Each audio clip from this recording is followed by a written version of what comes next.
Sərnişin qatarlarından istifadə edənlərin nəzərinə bir məlumatı diqqətinizə çatdırırıq.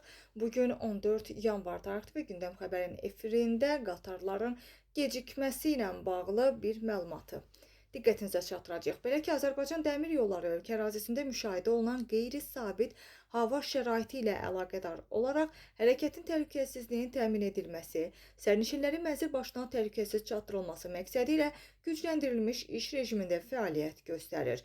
Bu barədə məhz Qafqaz İnfoya Azərbaycan Dəmir Yolları Qapalı Səhmdar Cəmiyyətindən məlumat verilib. Məlumatda bildirilir ki, qatarların sürət həddi hava şəraitinə uyğun olaraq tənzimlənir. Yəni bu səbəbdən qrafikdən qismən kənara çıxma halları da müşahidə edilə bilər.